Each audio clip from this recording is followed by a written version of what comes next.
Okay, so for our student assessments at this point, we went through and just filled in some gaps. So I'm going to give you an updated practice regimen. It's going to look a lot like the one we did before, but also I'm going to be putting emphasis on the areas that some of the students struggled. So here's what I would like you to do every time that you practice, okay?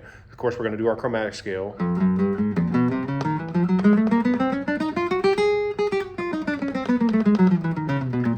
Either do it like that or take it all the way up like we do sometimes as well. C major first position. Fifth position.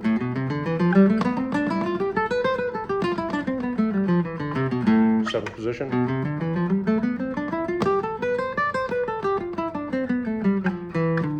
And 12th.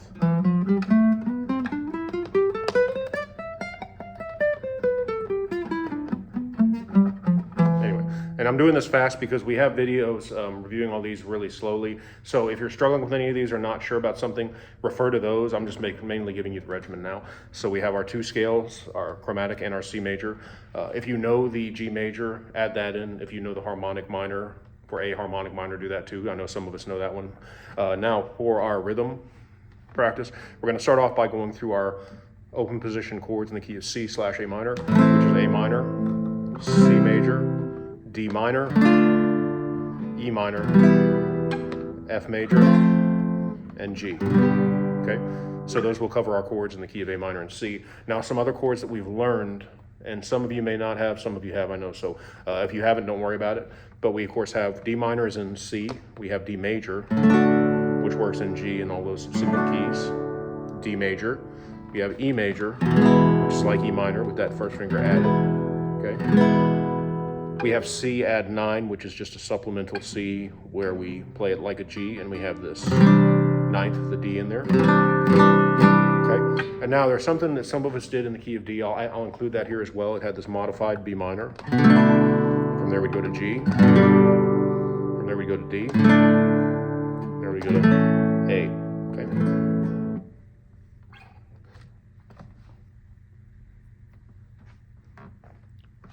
Okay, from there we want to practice our strumming pattern.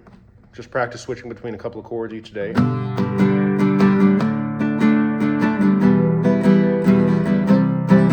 Just make sure you stay proficient in that pattern. And then we want to practice something with our right hand finger style with our 3, 2, and 1 positioning. So our initial song was the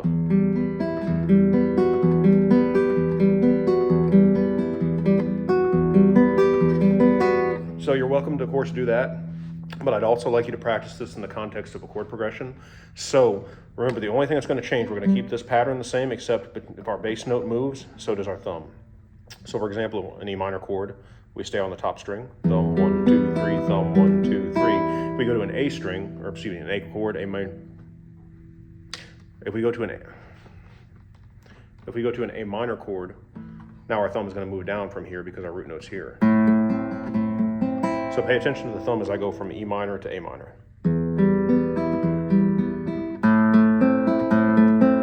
So you can do this with any number of progressions.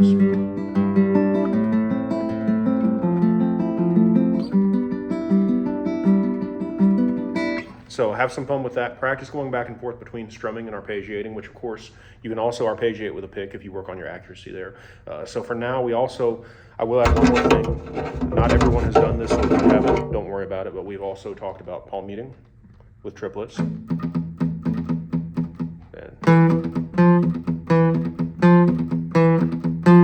And with chords.